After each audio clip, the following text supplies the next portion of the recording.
ਤੈਨੂੰ ਵਾਹਿਗੁਰੂ ਜੀ ਕਾ ਖਾਲਸਾ ਵਾਹਿਗੁਰੂ ਜੀ ਕੀ ਫਤਿਹ।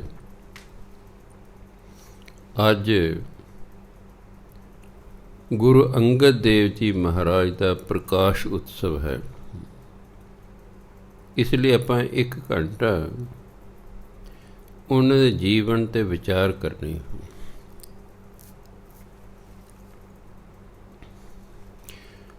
ਮੁਕਤਸਰ ਦਾ ਨਾਮ ਸਾਰੇ ਸਿੱਖ ਜਗਤ ਨੇ ਸੁਣਿਆ ਹੋਇਆ ਹੈ, ਜਿੱਥੇ ਕਿ ਗੁਰੂ ਗੋਬਿੰਦ ਸਿੰਘ ਮਹਾਰਾਜ ਦੀ ਆਖਰੀ ਲੜਾਈ ਮੁਗਲਾਂ ਨਾਲ ਹੋਈ ਸੀ। ਮੁਕਤਸਰ ਤੋਂ ਤਕਰੀਬਨ 10-12 ਕਿਲੋਮੀਟਰ ਦੀ ਦੂਰੀ 'ਤੇ ਇੱਕ ਪਿੰਡ ਹੈ ਨਾਂਗੇ ਕੀ ਸਰਾਂ। ਇਹ ਨਾਂਗੇ ਕੀ ਸਰਾਂ ਦਾ ਪਹਿਲਾ ਨਾਮ ਸੀ ਮੱਤੇ ਕੀ ਸਰਾਂ। ਮੱਤੇ ਕੀ ਸਰਾਂ ਕਿਸੇ ਕਾਰਨ ਉਜੜ ਗਈ ਅਤੇ ਫਿਰ ਕਾਫੀ ਦੇਰ ਬਾਅਦ ਇੱਕ ਨਾਂਗੇ ਸਾਧੂ ਨੇ ਉਸੇ ਥਾਂ 'ਤੇ ਨਵਾਂ ਨਗਰ ਵਸਾਇਆ ਅਤੇ ਉਹਦਾ ਨਾਂ ਰੱਖਿਆ ਗਿਆ ਨਾਂਗੇ ਕੀ ਸਰਾਂ। ਉਸ ਪਿੰਡ ਦੇ ਵਿੱਚ ਬਾਬਾ ਫੇਰੂ ਮਲ ਜੀ, ਜੋ 63 ਖੱਤਰੀ ਸਨ, ਉੱਥੇ ਰਿਹਾ ਕਰਦੇ ਸਨ। ਆਪ ਫਿਰੋਜ਼ਪੁਰ ਦਾ ਜਿਹੜਾ ਨਵਾਬ ਸੀ, ਉਹਦੇ ਉਹ ਖਜ਼ਾਨਚੀ ਸਨ ਅਤੇ ਪਰਿਵਾਰ ਜਿਹੜਾ ਸੀ ਇਹ ਨਾਂਗੇ ਕੀ ਸਰਾਂ 'ਚ ਰਹਿੰਦਾ ਸੀ। ਇੱਥੇ 1504 ਈਸਵੀ ਨੂੰ ਗੁਰੂ ਅੰਗਦ ਦੇਵ ਜੀ ਮਹਾਰਾਜ ਦਾ ਪ੍ਰਕਾਸ਼ ਹੋਇਆ। 1504 ਈਸਵੀ ਨਾਂਗੇ ਕੀ ਸਰਾਂ ਪਿੰਡ ਵਿੱਚ, ਜਿਹੜਾ ਕਿ ਮੁਕਤਸਰ ਦੇ ਨਜ਼ਦੀਕ ਹੈ। ਆਪ ਜੀ ਦਾ ਨਾਮ ਲਹਿਣਾ ਰੱਖਿਆ ਗਿਆ। ਸੋ ਗੁਰੂ ਅੰਗਦ ਦੇਵ ਜੀ ਮਹਾਰਾਜ ਦਾ ਪਹਿਲਾ ਨਾਮ ਲਹਿਣਾ ਸੀ। 15 ਸਾਲ ਦੀ ਉਮਰ 'ਚ ਆਪ ਜੀ ਦੀ ਸ਼ਾਦੀ ਖਡੂਰ ਸਾਹਿਬ ਦੀ ਇੱਕ ਬੀਬੀ ਖੀਵੀ ਨਾਲ ਆਪ ਜੀ ਦੀ ਸ਼ਾਦੀ ਹੋ ਗਈ। ਸਮਾਂ ਪਾ ਕੇ ਆਪ ਜੀ ਦੇ ਘਰ 2 ਲੜਕੇ ਅਤੇ 2 ਲੜਕੀਆਂ ਨੇ ਜਨਮ ਲਿਆ। 1524 ਈਸਵੀ ਦੇ ਵਿੱਚ ਮੱਤੇ ਕੀ ਸਰਾਂ ਦੁਸ਼ਮਣਾਂ ਦੇ ਹਮਲਿਆਂ ਕਾਰਨ ਉਜੜ ਗਈ ਅਤੇ ਬਾਬਾ ਫੇਰੂ ਮਲ ਜੀ ਆਪਣਾ ਪਰਿਵਾਰ ਲੈ ਕੇ ਖਡੂਰ ਸਾਹਿਬ ਆਪਣੀ ਭੈਣ ਦੇ ਕੋਲ ਆ ਗਏ। ਖਡੂਰ ਸਾਹਿਬ ਆ ਕੇ ਬਾਬਾ ਫੇਰੂ ਮਲ ਜੀ ਨੇ, ਭਾਵ ਗੁਰੂ ਅੰਗਦ ਦੇਵ ਜੀ ਮਹਾਰਾਜ ਦੇ ਪਿਤਾ ਨੇ, ਪਰਚੂਨ ਦੀ ਦੁਕਾਨ ਪਾ ਲਈ। ਹੁਣ ਦੋਨੋਂ ਪਿਓ ਪੁੱਤ ਦੁਕਾਨਦਾਰੀ ਕਰਦੇ ਨੇ। ਬਾਬਾ ਫੇਰੂ ਮਲ ਜੀ ਵੈਸ਼ਨੂ ਦੇਵੀ ਦੇ ਭਗਤ ਸਨ। ਪਠਾਨਕੋਟ ਤੋਂ ਅੱਗੇ ਜੰਮੂ ਆਉਂਦਾ, ਜੰਮੂ ਤੋਂ ਅੱਗੇ ਕਟੜਾ ਆਉਂਦਾ, ਕਟੜੇ ਤੋਂ ਅੱਗੇ ਵੈਸ਼ਨੂ ਦੇਵੀ ਦਾ ਮੰਦਰ ਹੈ। ਹਰ ਸਾਲ ਸੰਗਤ ਲੈ ਕੇ ਉਹ ਵੈਸ਼ਨੂ ਦੇਵੀ ਦੇ ਦਰਸ਼ਨ ਕਰਨ ਜਾਇਆ ਕਰਦੇ ਸਨ। 1526 ਈਸਵੀ ਦੇ ਵਿੱਚ ਫੇਰੂ ਮਲ ਜੀ ਸਵਰਗਵਾਸ ਹੋ ਗਏ ਅਤੇ ਸੰਗਤ ਲਿਜਾਣ ਦੀ ਜ਼ਿੰਮੇਵਾਰੀ ਭਾਈ ਲਹਿਣਾ ਜੀ ਦੇ ਸਿਰ 'ਤੇ ਆ ਪਈ ਹੈ। ਭਾਈ ਲਹਿਣਾ ਜੀ ਵੀ 1526 ਤੋਂ ਲੈ ਕੇ 1532 ਈਸਵੀ ਤੱਕ ਸੰਗਤ ਨੂੰ ਲੈ ਕੇ ਵੈਸ਼ਨੂ ਦੇਵੀ ਦੇ ਦਰਸ਼ਨ ਲਈ ਜਾਇਆ ਕਰਦੇ ਸਨ। ਦੇਵੀ ਦੇ ਦਰਸ਼ਨਾਂ 'ਤੇ ਜਾਣ ਤੋਂ ਪਹਿਲਾਂ ਇੱਕ ਦਿਨ ਉਹ ਆਪਣੇ ਪਿੰਡ ਦੇ ਖੂਹ 'ਤੇ ਇਸ਼ਨਾਨ ਕਰਨ ਗਏ। ਉੱਥੇ ਇੱਕ ਗੁਰੂ ਨਾਨਕ ਦੇਵ ਜੀ ਦਾ ਸਿੱਖ ਭਾਈ ਜੋਧਾ ਉਹ ਇਸ਼ਨਾਨ ਕਰਕੇ ਹਟਿਆ ਅਤੇ ਉਸਨੇ ਜਪਜੀ ਸਾਹਿਬ ਦਾ ਪਾਠ ਸ਼ੁਰੂ ਕਰ ਦਿੱਤਾ। ਭਾਈ ਲਹਿਣਾ ਜੀ ਨੇ ਪਹਿਲੀ ਵਾਰ ਆਪਣੀ ਜ਼ੁਬਾਨ ਦੇ ਵਿੱਚ ਇਹ ਪਾਠ ਸੁਣਿਆ, ਉਹਨਾਂ ਨੂੰ ਸਾਰੀ ਸਮਝ ਆ ਰਹੀ ਸੀ। ਉਹ ਬਹੁਤ ਪ੍ਰਭਾਵਿਤ ਹੋਏ ਭਾਈ ਲਹਿਣਾ ਜੀ, ਤੇ ਭਾਈ ਜੋਧਾ ਨੂੰ ਪੁੱਛਦੇ ਨੇ ਵੀ ਇਹ ਕਿਹਨਾਂ ਦੀ ਬਾਣੀ ਤੁਸੀਂ ਪੜ੍ਹ ਰਹੇ ਹੋ? ਉਹ ਕਹਿੰਦੇ ਗੁਰੂ ਨਾਨਕ ਦੇਵ ਜੀ ਦੀ ਬਾਣੀ ਹੈ। ਭਾਈ ਲਹਿਣਾ ਜੀ ਕਹਿੰਦੇ ਵੀ ਗੁਰੂ ਨਾਨਕ ਦੇਵ ਜੀ ਕਿੱਥੇ ਰਹਿੰਦੇ ਨੇ? ਤੇ ਭਾਈ ਜੋਧਾ ਕਹਿੰਦਾ ਉਹ ਕਰਤਾਰਪੁਰ ਸਾਹਿਬ ਨੇ, ਰਾਵੀ ਦਰਿਆ ਦੇ ਕੰਢੇ 'ਤੇ। 1532 ਦੇ ਵਿੱਚ ਜਦੋਂ ਸੰਗਤ ਲੈ ਕੇ ਜਾਣਾ ਸੀ ਤਾਂ ਉਹ ਕਰਤਾਰਪੁਰ ਦੇ ਵਿੱਚੋਂ ਹੀ ਲੰਘਣਾ ਸੀ। ਭਾਈ ਲਹਿਣਾ ਜੀ ਨੇ ਸੋਚਿਆ ਵੀ ਮੈਂ ਜਾਂਦਿਆਂ ਜਾਂਦਿਆਂ ਗੁਰੂ ਮਹਾਰਾਜ ਦੇ ਦਰਸ਼ਨ ਕਰ ਜਾਵਾਂਗਾ। ਇਸ ਲਈ ਸੰਗਤ ਜਾ ਕੇ ਕਰਤਾਰਪੁਰ ਸਾਹਿਬ ਰੁਕੀ, ਰਾਤ ਉੱਥੇ ਰਹੇ। ਸਵੇਰੇ ਭਾਈ ਲਹਿਣਾ ਜੀ ਸੰਗਤ ਨੂੰ ਕਹਿੰਦੇ ਮੈਂ ਗੁਰੂ ਨਾਨਕ ਦੇਵ ਜੀ ਨੂੰ ਮਿਲਿਆ ਵਾਂ, ਤੁਸੀਂ ਠਹਿਰੋ। ਆਪ ਜੀ ਘੋੜੀ 'ਤੇ ਚੜ੍ਹ ਕੇ ਜਾ ਰਹੇ ਨੇ। ਅੱਗੋਂ ਗੁਰੂ ਨਾਨਕ ਦੇਵ ਜੀ ਮਿਲ ਪਏ। ਭਾਈ ਲਹਿਣਾ ਜੀ ਨੂੰ ਨਹੀਂ ਪਤਾ ਕਿ ਗੁਰੂ ਨਾਨਕ ਦੇਵ ਜੀ ਹਨ। ਆਪ ਜੀ ਨੇ ਗੁਰੂ ਨਾਨਕ ਦੇਵ ਜੀ ਤੋਂ ਗੁਰੂ ਨਾਨਕ ਦੇਵ ਦੀ ਸਰਾਂ ਦਾ ਰਾਹ ਪੁੱਛਿਆ। ਉਹ ਕਹਿੰਦੇ ਆ ਜਾਓ, ਮੈਂ ਤੁਹਾਨੂੰ ਉੱਥੇ ਲੈ ਚੱਲਦਾ ਹਾਂ। ਗੁਰੂ ਨਾਨਕ ਦੇਵ ਜੀ ਨੇ ਲਗਾਮ ਘੋੜੀ ਦੀ ਫੜ ਲਈ ਹੈ। ਭਾਈ ਲਹਿਣਾ ਜੀ ਘੋੜੀ 'ਤੇ ਚੜ੍ਹੇ ਹੋਏ ਨੇ, ਜਾ ਰਹੇ ਨੇ। ਘਰ ਪਹੁੰਚ ਕੇ ਗੁਰੂ ਨਾਨਕ ਦੇਵ ਜੀ ਕਹਿੰਦੇ ਵੀ ਤੁਸੀਂ ਘੋੜੀ ਨੂੰ ਇੱਥੇ ਖੁਰਲੀ 'ਤੇ ਬੰਨ੍ਹ ਦਿਓ ਅਤੇ ਆਪ ਚਰਨ ਧੋ ਕੇ ਉਹ ਜਿਹੜਾ ਕਮਰਾ ਹੈ ਉੱਥੇ ਆ ਜਾਓ, ਉੱਥੇ ਗੁਰੂ ਨਾਨਕ ਦੇਵ ਜੀ ਬੈਠੇ ਨੇ। ਅਤੇ ਗੁਰੂ ਨਾਨਕ ਦੇਵ ਜੀ ਦੂਜੇ ਪਾਸਿਓਂ ਉਸ ਕਮਰੇ ਜਾ ਕੇ ਤਖਤ 'ਤੇ ਬਿਰਾਜਮਾਨ ਹੋ ਗਏ ਨੇ, ਅੱਗੇ ਸੰਗਤ ਵੀ ਬੈਠੀ ਹੈ। ਭਾਈ ਲਹਿਣਾ ਜੀ ਜਦੋਂ ਅੰਦਰ ਵੜੇ ਤਾਂ ਕੀ ਦੇਖਦੇ ਨੇ ਵੀ ਇਹ ਤਾਂ ਉਹੀ ਬਜ਼ੁਰਗ ਨੇ ਜਿਹੜੇ ਮੇਰੀ ਘੋੜੀ ਦੀ ਲਗਾਮ ਫੜ ਕੇ ਲਿਆ ਸੀ। ਉਹ ਇੱਕਦਮ ਵੈਰਾਗ 'ਚ ਆ ਗਏ, ਜਾ ਕੇ ਮੱਥਾ ਟੇਕਿਆ ਅਤੇ ਰੋ ਰਹੇ ਹਨ ਵੀ ਮਹਾਰਾਜ ਜੀ ਮੇਰੇ ਤੋਂ ਬੜੀ ਭਾਰੀ ਗਲਤੀ ਹੋ ਗਈ ਹੈ ਵੀ ਤੁਸੀਂ ਪੈਦਲ ਆਏ ਅਤੇ ਮੈਂ ਘੋੜੀ 'ਤੇ ਚੜ੍ਹ ਕੇ ਆਇਆ। ਗੁਰੂ ਮਹਾਰਾਜ ਕਹਿੰਦੇ ਲਹਿਣਾ ਜੀ ਤੁਸੀਂ ਕਿਹੜਾ ਮੈਨੂੰ ਵੇਖਿਆ ਸੀ, ਇਸ ਲਈ ਤੇ ਤੁਹਾਡਾ ਤਾਂ ਕੋਈ ਕਸੂਰ ਨਹੀਂ ਹੈ, ਤੁਸੀਂ ਵੈਰਾਗ ਵਿੱਚ ਨਾ ਹੋ। ਚਲੋ ਹੁਣ ਚੁੱਪ ਕਰਾਇਆ, ਬੈਠੇ ਨੇ। ਸੰਗਤ ਨਾਲ ਸਾਰੇ ਵਿਚਾਰ ਵਟਾਂਦਰਾ ਗੁਰੂ ਮਹਾਰਾਜ ਕਰ ਰਹੇ ਨੇ। ਕਥਾ ਵਾਰਤਾ ਤੋਂ ਬਾਅਦ ਭਾਈ ਲਹਿਣਾ ਜੀ ਕਹਿੰਦੇ ਵੀ ਮੈਂ ਸੰਗਤ ਨੂੰ ਦੱਸ ਆਵਾਂ, ਮੈਨੂੰ ਕੁਝ ਸਮੇਂ ਲਈ ਛੁੱਟੀ ਦਿਓ। ਉਹ ਕਹਿੰਦੇ ਭਾਈ ਚਲੇ ਜਾਓ।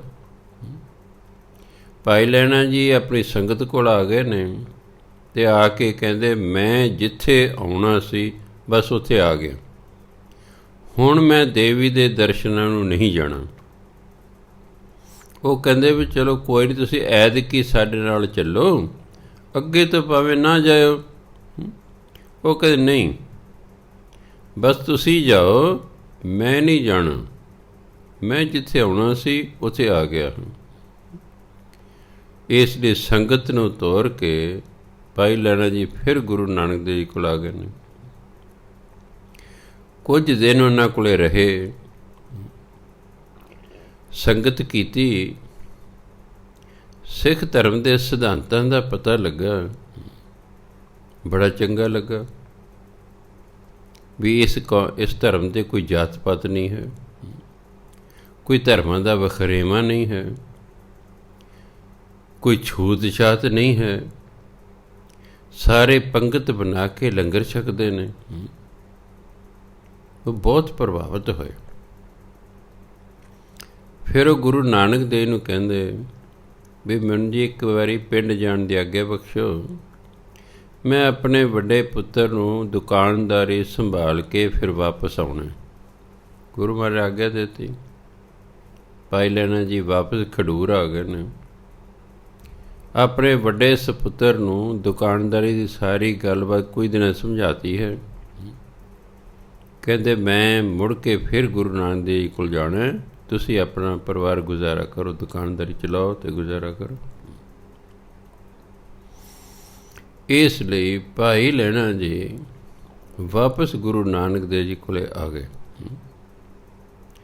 ਆਉਂਦਿਆਂ ਉਹਨਾਂ ਸੋਚਿਆ ਕਿ ਜਿਹੜੇ ਧਾਰਮਿਕ ਬੰਦੇ ਨੇ ਉਹਨਾਂ ਨੂੰ ਗਿਆਨ ਹੁੰਦਾ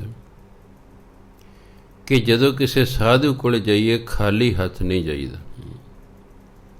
ਤੁਸੀਂ ਵੀ ਜਦੋਂ ਗੁਰਦੁਆਰਾ ਸਾਹਿਬ ਆਉਂਦੇ ਹੋ, ਚਾਹੇ 1 ਰੁਪਈਆ ਮੱਥਾ ਟੇਕੋ ਗੁਰੂ ਨੂੰ, ਚਾਹੇ 10 ਟੇਕੋ, ਤੁਹਾਡੀ ਆਪਣੀ ਸਮਰੱਥਾ ਹੈ। ਕੋਈ ਪੈਸੇ ਨਾਲ ਮੱਥਾ ਨਹੀਂ ਟੇਕਦਾ, ਕੋਈ ਫੁੱਲ ਭੇਟ ਕਰ ਦਿੰਦਾ ਹੈ, ਕੋਈ ਮਠਿਆਈ ਭੇਟ ਕਰ ਦਿੰਦਾ ਹੈ। ਖਾਲੀ ਹੱਥ ਗੁਰੂ ਮਹਾਰਾਜ ਨੂੰ ਅਤੇ ਸਾਧੂ ਨੂੰ ਲੋਕ ਨਹੀਂ ਮਿਲਿਆ ਕਰਦੇ, ਹਮੇਸ਼ਾ ਕੁਛ ਲੈ ਕੇ ਜਾਂਦੇ ਹਨ। ਉਹਨਾਂ ਸੋਚਿਆ ਉੱਥੇ ਦਿਨ ਰਾਤ ਲੰਗਰ ਚੱਲਦਾ, ਮੈਂ ਨਮਕ ਲੈ ਜਾ। ਇਸ ਲਈ ਉਹਨਾਂ ਨਮਕ ਦੀ ਬੋਰੀ ਚੱਕੀ ਹੈ ਅਤੇ ਉੱਥੇ ਆ ਗਏ ਨੇ। ਜਦੋਂ ਗੁਰੂ ਮਹਾਰਾਜ ਦੇ ਘਰ ਆਏ ਤਾਂ ਗੁਰੂ ਮਹਾਰਾਜ ਬਾਹਰ ਖੇਤਾਂ 'ਚ ਗਏ ਹੋਏ ਸਨ। ਮਾਤਾ ਸੁਲੱਖਣੀ ਜੀ ਘਰ ਸਨ, ਗੁਰੂ ਨਾਨਕ ਦੇਵ ਜੀ ਦੇ ਮਹਿਲ, ਸਪਤਨੀ ਉਹ ਘਰ ਸਨ। ਉਹਨਾਂ ਨੂੰ ਭਾਈ ਲਹਿਣਾ ਜੀ ਕਹਿੰਦੇ ਵੀ ਆਹ ਲਓ ਜੇ ਨਮਕ ਲਿਆ ਮੈਂ, ਵੀ ਲੰਗਰ 'ਚ ਵਰਤਿਆ ਜਾਵੇਗਾ। ਅਤੇ ਗੁਰੂ ਮਹਾਰਾਜ ਕਿੱਥੇ ਨੇ? ਉਹ ਕਹਿੰਦੇ ਉਹ ਸਾਹਮਣੇ ਖੇਤਾਂ 'ਚ ਨਾ ਕੰਮ ਕਰਵਾ ਰਹੇ ਹਨ, ਤੁਸੀਂ ਉੱਥੇ ਚਲੇ ਜਾਓ। ਭਾਈ ਲਹਿਣਾ ਜੀ ਕਿਉਂਕਿ ਦੁਕਾਨਦਾਰ ਸਨ, ਆਰਥਿਕ ਹਾਲਤ ਅੱਛੀ ਸੀ, ਇਸ ਲਈ ਚਿੱਟੇ ਅਤੇ ਵਧੀਆ ਕੱਪੜੇ ਪਾ ਰੱਖੇ ਸਨ। ਉਸੇ ਤਰ੍ਹਾਂ ਆਪ ਜੀ ਗੁਰੂ ਮਹਾਰਾਜ ਕੋਲ ਚਲੇ ਗਏ, ਜਾ ਕੇ ਮੱਥਾ ਟੇਕਿਆ। ਗੁਰੂ ਮਹਾਰਾਜ ਨੇ ਦੇਖਿਆ ਵੀ ਇਹਦਾ ਨਿਰਾ ਨਾਮ ਲੈਣਾ ਨਹੀਂ, ਇਹਨੇ ਮੇਰੇ ਤੋਂ ਲੈਣਾ ਹੈ ਅਤੇ ਮੈਂ ਇਸ ਨੂੰ ਕੋਈ ਦੇਣਾ ਹੈ। ਕਿਉਂਕਿ ਗੁਰੂ ਮਹਾਰਾਜ ਤੇ ਜਾਣੀ ਜਾਣ ਸਨ, ਇੱਕ ਦਿਨ ਆਉਣੇ ਇਹਨੇ ਗੱਦੀ ਦਾ ਮਾਲਕ ਬਣਨਾ। ਐਡੀ ਵੱਡੀ ਪਦਵੀ ਦੇਣ ਲਈ ਜ਼ਰੂਰੀ ਹੈ ਕਿ ਉਸ ਮਨੁੱਖ 'ਚ ਕਿਸੇ ਪ੍ਰਕਾਰ ਦਾ ਹੰਕਾਰ ਨਾ ਹੋਵੇ, ਕਿਉਂਕਿ ਜਿੱਥੇ ਹਉਮੈ ਹੁੰਦੀ ਹੈ ਉੱਥੇ ਪਰਮਾਤਮਾ ਨਹੀਂ ਮਿਲਿਆ ਕਰਦਾ। ਜਿਸ ਵਿਅਕਤੀ ਜਿੰਨਾ ਸਮਾਂ ਹਉਮੈ ਰਹੇਗੀ, ਪਰਮਾਤਮਾ ਨਹੀਂ ਮਿਲੇਗਾ। ਪਰਮਾਤਮਾ ਕਹਿੰਦਾ ਜਿਸ ਚੀਜ਼ ਦੀ ਤੂੰ ਹਉਮੈ ਕਰ ਰਿਹਾ ਉਹ ਤਾਂ ਮੇਰੀ ਦਿੱਤੀ ਹੋਈ ਹੈ। ਜੇ ਤੇਰੇ ਕੋਲ ਤੇਰੇ ਕੋਲ ਚੰਗਾ, ਤੂੰ ਹਉਮੈ ਕਰ ਦਿਮਾਗ, ਤੇ ਮੈਂ ਤੈਨੂੰ ਦਿੱਤਾ। ਜੇ ਤੂੰ ਅਮੀਰ ਹੈ ਅਤੇ ਹਉਮੈ ਕਰੇ ਅਮੀਰੀ ਤੇ ਮੈਂ ਦਿੱਤੀ ਹੈ। ਜੇ ਤੇਰੇ ਸੋਹਣੇ ਸਰੀਰ ਕਰਕੇ ਤੂੰ ਹਉਮੈ ਕਰੇ ਸਰੀਰ ਤੇ ਮੈਂ ਦਿੱਤਾ। ਇਸ ਲਈ ਜਿਹੜਾ ਹਉਮੈ ਕਰਦਾ ਹੈ ਧਰਮ ਅਨੁਸਾਰ ਉਹ ਪਰਮਾਤਮਾ ਦਾ ਸ਼ਰੀਕ ਹੈ। ਇਸ ਲਈ ਪਰਮਾਤਮਾ ਉਸ ਵਿਅਕਤੀ ਨੂੰ ਨਹੀਂ ਮਿਲਦਾ ਜਿਸ ਦੇ ਅੰਦਰ ਹਉਮੈ ਹੋਵੇ। ਤਾਂ ਹੀ ਗੁਰਬਾਣੀ ਲਿਖਿਆ, ਹਉਮੈ ਨਾਵੇਂ ਨਾਲ ਵਿਰੋਧ ਹੈ, ਦੋਏ ਨਾ ਵਸੈ ਇਕ ਠਾਈ। ਸੋ ਗੁਰੂ ਮਹਾਰਾਜ ਨੇ ਭਾਈ ਲਹਿਣਾ ਜੀ ਦੇ ਵਿੱਚੋਂ ਹਉਮੈ ਖਤਮ ਕਰਾਉਣੀ ਸੀ ਅਤੇ ਸੇਵਾ ਵਾਲੇ ਪਾਸੇ ਲਾਉਣਾ ਸੀ। ਕਿਉਂਕਿ ਸੇਵਾ ਅਤੇ ਸਿਮਰਨ, ਜਿਵੇਂ ਕਹਿੰਦੇ ਕੋਈ ਜਾਨਵਰ ਹੈ, ਉਹ 2 ਖੰਭਾਂ ਨਾਲ ਉੱਡਦਾ ਹੈ, ਇੱਕ ਨਾਲ ਨਹੀਂ ਉੱਡਦਾ। ਜਹਾਜ਼ ਵੀ 2 ਖੰਭਾਂ ਨਾਲ ਉੱਡਦਾ ਹੈ, ਇੱਕ ਨਾਲ ਨਹੀਂ ਉੱਡ ਸਕਦਾ। ਇਸ ਲਈ ਜੇ ਕਿਸੇ ਇਨਸਾਨ ਨੇ ਰੱਬ ਨੂੰ ਮਿਲਣਾ ਹੈ ਤਾਂ ਉਹਨੂੰ ਵੀ 2 ਖੰਭਾਂ ਦੀ ਲੋੜ ਹੈ, ਇੱਕ ਸੇਵਾ ਦੀ ਅਤੇ ਇੱਕ ਸਿਮਰਨ ਦੀ। ਕਈ ਵਾਰੀ ਸੇਵਾ ਕਰਦਿਆਂ ਬੰਦੇ 'ਚ ਹਉਮੈ ਪੈਦਾ ਹੋ ਜਾਂਦੀ ਹੈ, ਰੱਬ ਫਿਰ ਵੀ ਨਹੀਂ ਮਿਲਦਾ। ਸੇਵਾ ਵੀ ਕੀਤੀ, ਅੰਦਰ ਹਉਮੈ ਪੈਦਾ ਹੋ ਗਈ, ਪਰਮਾਤਮਾ ਨਹੀਂ ਮਿਲਦਾ। ਇਸ ਲਈ ਗੁਰੂ ਮਹਾਰਾਜ ਨੇ ਸੋਚਿਆ ਕਿ ਇਹਨਾਂ ਦੇ ਤਿੰਨੋਂ ਹੀ ਗੁਣ ਪੈਦਾ ਕਰਨੇ ਨੇ, ਸੇਵਾ ਵੀ ਇਹ ਕਰਨ, ਸਿਮਰਨ ਵੀ ਕਰਨ ਅਤੇ ਅੰਦਰ ਹਉਮੈ ਵੀ ਨਾ ਰਹੇ। ਉਹ ਕਢਵਾ ਰਹੇ ਸਨ ਉਸ ਵੇਲੇ ਨਦੀਨ ਜੀਰੀ ਦੇ ਵਿੱਚ, ਚੌਲਾਂ ਦੀ ਫਸਲ 'ਚ। ਜਿਹੜੇ ਥੋੜ੍ਹੀ ਬਹੁਤੀ ਖੇਤੀ ਕਰਦੇ ਨੇ ਜਾਂ ਜਿਨ੍ਹਾਂ ਨੇ ਕਦੇ ਖੇਤ ਵੇਖੇ ਨੇ ਜੀਰੀ ਦੇ, ਫਸਲ ਤੋਂ ਬਿਨਾਂ ਜੋ ਹੋਰ ਗੰਦਮੰਦ ਵਿੱਚ ਪੈਦਾ ਹੁੰਦਾ, ਜਿਹੜੀਆਂ ਬੂਟੀਆਂ ਪੈਦਾ ਹੋ ਜਾਂਦੀਆਂ, ਉਹਨੂੰ ਕਹਿੰਦੇ ਨਦੀਨ। ਉਹਨੂੰ ਪੇਂਡੂ ਭਾਸ਼ਾ ਕਹਿੰਦੇ ਨਦੀਨ। ਗੁਰੂ ਮਹਾਰਾਜ ਮਜ਼ਦੂਰਾਂ ਤੋਂ ਨਦੀਨ ਕਢਵਾ ਰਹੇ ਸਨ ਖੇਤ 'ਚ। ਨਦੀਨ ਕੱਢ ਕੇ ਉਹਨਾਂ ਨੇ ਪੰਡ ਬੰਨ ਰੱਖੀ ਸੀ, ਅਤੇ ਭਾਈ ਲਹਿਣਾ ਜੀ ਉੱਥੇ ਆ ਗਏ।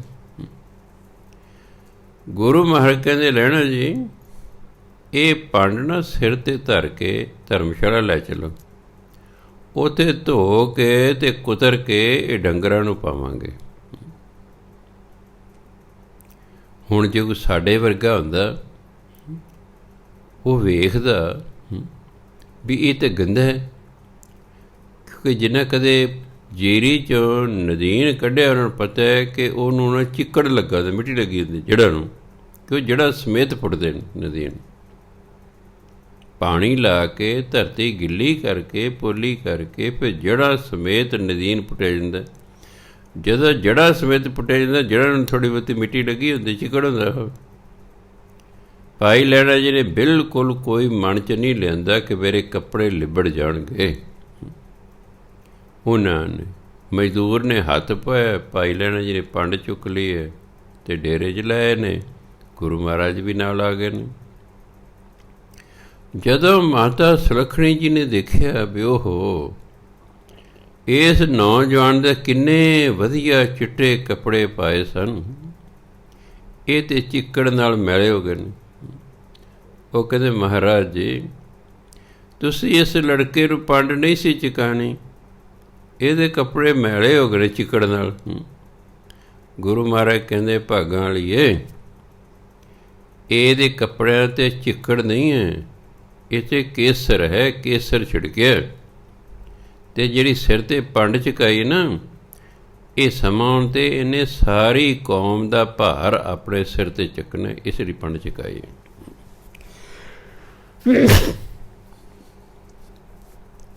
ਸੋ ਭਾਈ ਲਹਿਣਾ ਜੀ ਉੱਥੇ ਰਹਿੰਦੇ ਨੇ ਗੁਰੂ ਮਹਾਰਾਜ ਕੋਲ, ਸੇਵਾ ਕਰਦੇ ਨੇ, ਗੁਰਮੰਤਰ ਮਿਲ ਗਿਆ, ਸਿਮਰਨ ਕਰਦੇ ਨੇ। ਸੇਵਾ ਸਿਮਰਨ ਕਰਦਿਆਂ ਕਰਦਿਆਂ ਇੱਕ ਦਿਨ ਆਇਆ ਬਈ ਗੁਰੂ ਨਾਨਕ ਦੇਵ ਜੀ ਮਹਾਰਾਜ ਕੇਸੀ ਇਸ਼ਨਾਨ ਕਰਨ ਲਈ ਇੱਕ ਕਟੋਰੇ ਦੇ ਵਿੱਚ ਦਹੀਂ ਪਾ ਕੇ ਲੈ ਕੇ ਗਏ ਨੇ। ਭਾਈ ਲਹਿਣਾ ਜੀ ਅਤੇ ਗੁਰੂ ਮਹਾਰਾਜ ਦੋਨੋਂ ਸਾਹਿਬਜ਼ਾਦੇ ਨਾਲ ਹੀ ਨੇ। ਆਉਂਦਿਆਂ ਹੋਇਆਂ ਖਾਲੀ ਕਟੋਰਾ, ਰਾਹ 'ਚ ਇੱਕ ਟੋਇਆ ਸੀ ਜਿਸ 'ਚ ਬਹੁਤ ਚਿੱਕੜ ਸੀ, ਉਸ ਦੇ ਵਿੱਚ ਉਹ ਕਟੋਰਾ ਗੁਰੂ ਮਹਾਰਾਜ ਦੇ ਹੱਥੋਂ ਡਿੱਗ ਪਿਆ ਹੈ। ਆਪਣੇ ਪੁੱਤਰਾਂ ਨੂੰ ਕਹਿੰਦੇ ਵੀ ਸ਼੍ਰੀ ਚੰਦ ਤੂੰ ਇੱਕ ਕਟੋਰਾ ਕੱਢ। ਉਹ ਕਹਿੰਦੇ ਮੇਰੇ ਤਾਂ ਕੱਪੜੇ ਖਰਾਬ ਹੋ ਜਾਣਗੇ, ਕਿਸੇ ਸੇਵਾਦਾਰ ਨੂੰ ਕਹੋ।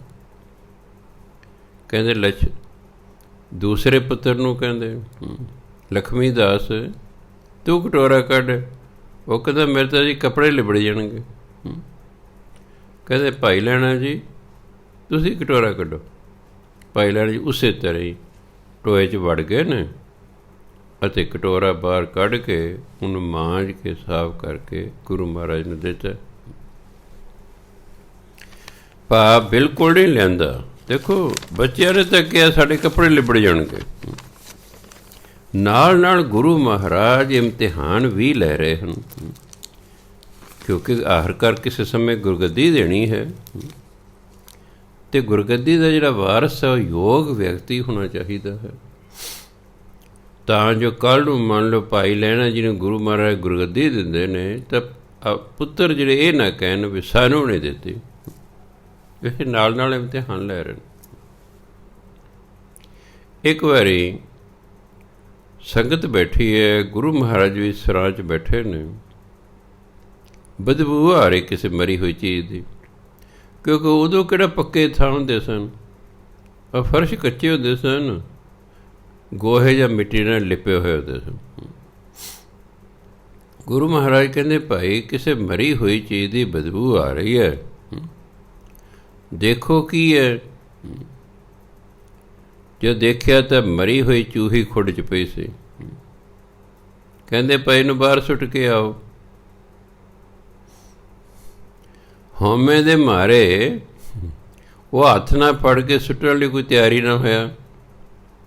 ਪਾਈ ਲੈਣੇ ਤੁਸੀਂ ਸੁੱਟ ਕੇ ਆਓ। ਪਾਈ ਲੈਣੇ ਚੂਹੀ ਨੂੰ ਫੜਿਆ, ਬਾਹਰ ਸੁੱਟਿਆ ਨੇ, ਬਾਅਦ 'ਚ ਆਪਣੇ ਹੱਥ ਧੋ ਲੈਣੇ। ਇਸ ਤਰ੍ਹਾਂ ਇੱਕ ਵਾਰੀ ਕੀ ਹੈ, ਰਾਤ ਨੂੰ ਧਰਮਸ਼ਾਲਾ ਜਿਹੜੀ ਕੰਧ ਸੀ ਉਹਦਾ ਇੱਕ ਹਿੱਸਾ ਡਿੱਗ ਪਿਆ ਕਿ ਉਦੋਂ ਕੰਧਾਂ ਕੱਚੀਆਂ ਹੁੰਦੀਆਂ ਸਨ।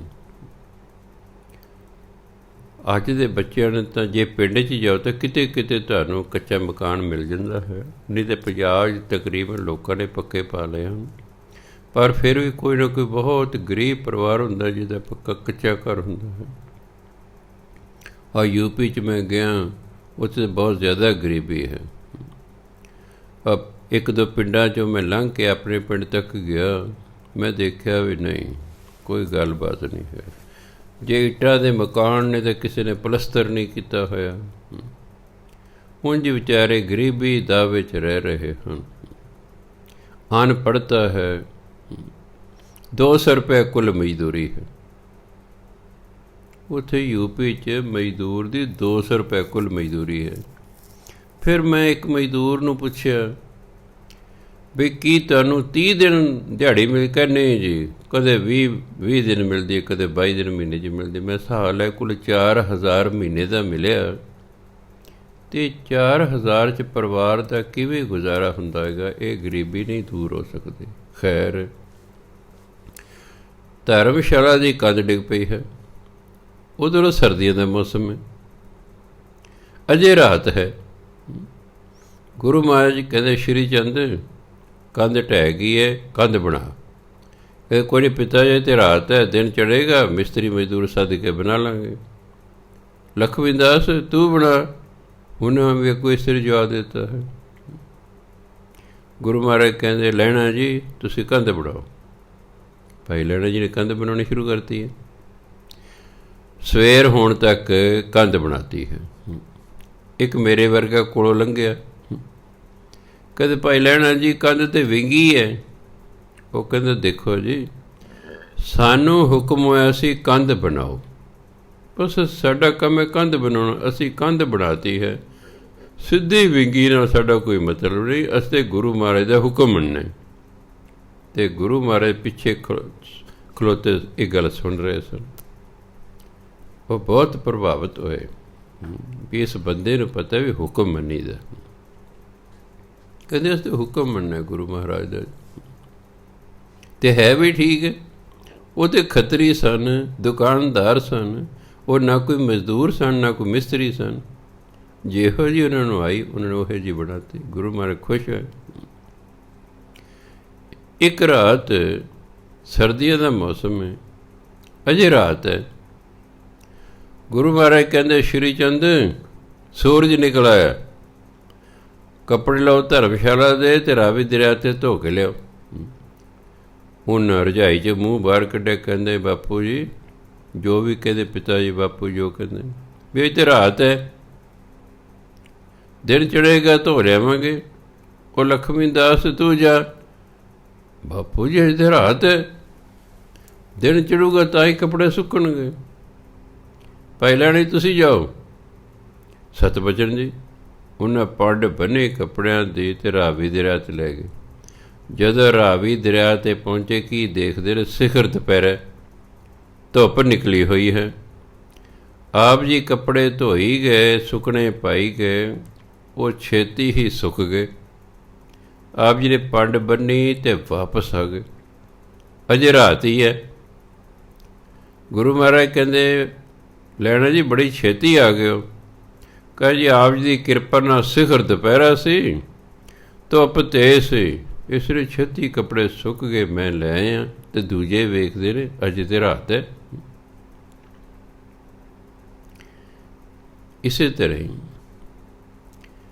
ਇੱਕ ਵਾਰੀ ਜਿਹੜਾ ਸੀ ਲਾਂਗਰੀ, ਉਹਨੇ ਆ ਕੇ ਗੁਰੂ ਨਾਨਕ ਦੇਵ ਨੂੰ ਕਿਹਾ ਵੀ ਮਹਾਰਾਜ ਜੀ ਕਈ ਦਿਨਾਂ ਤੋਂ ਮੀਂਹ ਪੈ ਰਿਹਾ, ਜਿੰਨਾ ਬਾਲਣ ਸੀ ਉਹ ਸਾਰਾ ਭਿੱਜ ਗਿਆ ਹੈ, ਸੁੱਕਾ ਬਾਲਣ ਕਿਤੋਂ ਮਿਲ ਨਹੀਂ ਰਿਹਾ, ਤੇ ਸੰਗਤ ਡੇਰੇ 'ਤੇ ਆਈ ਹੋਈ ਹੈ।